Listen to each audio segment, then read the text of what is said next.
Madam Rajavi, distinguished guests, ladies and gentlemen, there is one thing that never ceases to amaze me after 15 years as a member of the European Parliament, and that is the weakness of the West when it comes to dealing with Iran.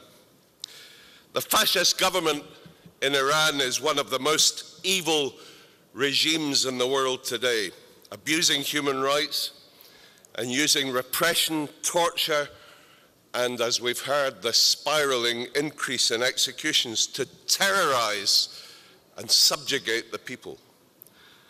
But these are typical and commonplace signs of a dangerous and cornered authoritarian regime.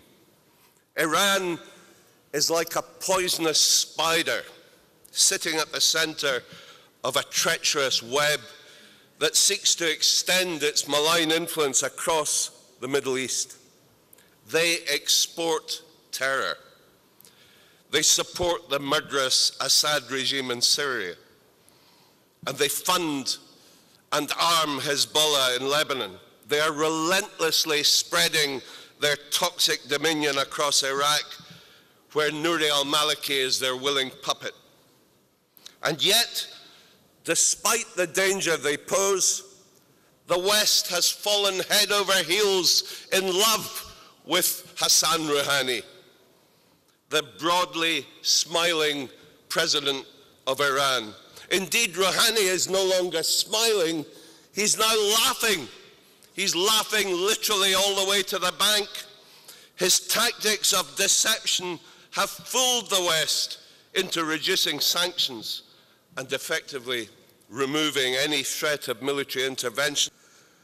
Rouhani is a past master at deceiving the West. He even boasted about it during his presidential election campaign.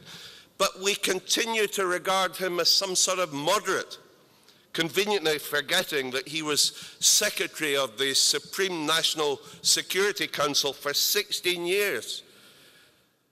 The smiling president's moderate tendencies have certainly not been evident in Iran's prisons, where the gallows have been working overtime since he came to power. The clerical regime is now resorting to waves of execution and suppression in order to heighten the atmosphere of intimidation in society, to contain protests, and in particular to counter the rising anger of the country's youth, 5 million of whom are unemployed. The presence here today in Paris of representatives from so many different age groups and layers of Iranian society surely gives the lie to the claim that the PMI has little or no support inside or outside of Iran.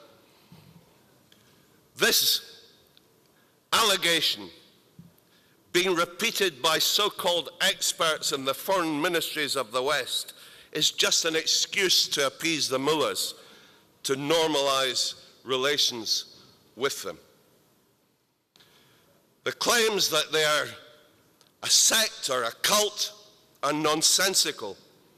They're a diverse and powerful political movement, because every time I come to Paris for the annual mass PMI rally in June, and I address a crowd of over 100,000 expat Iranians, I know that their extended families back in Iran will number millions.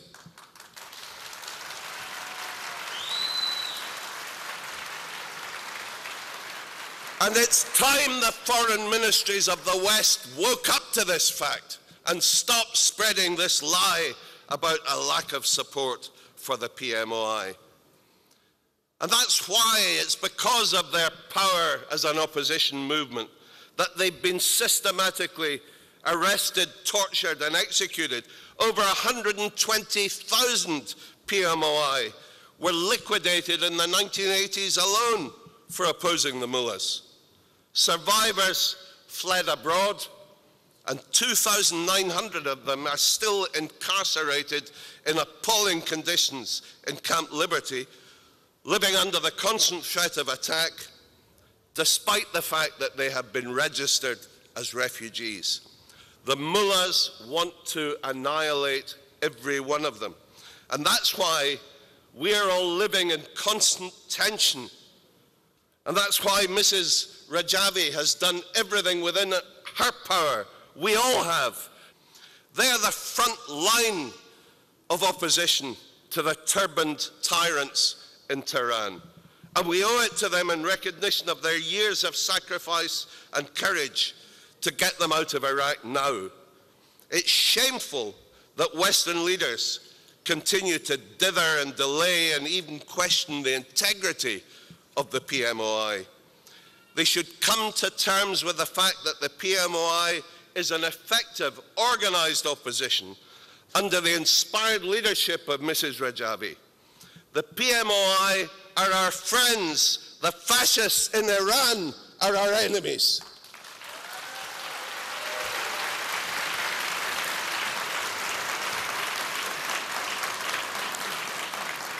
Ladies and gentlemen, I chair the Friends of a Free Iran intergroup in the European Parliament. But Iran cannot be free until we get rid of the mullahs.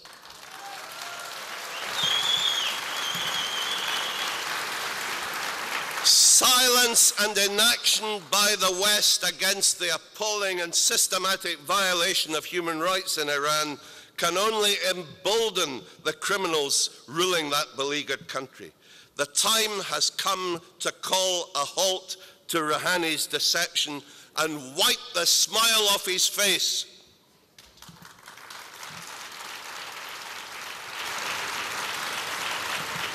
The time has come to back the PMOI and Mrs. Rajavi and to back the millions of oppressed citizens of Iran who hunger for peace and an end to their years of nightmare.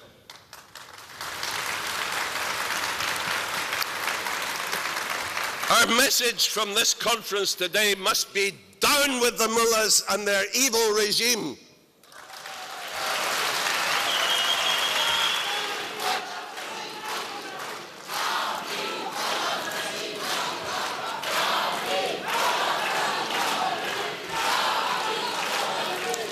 And ladies and gentlemen,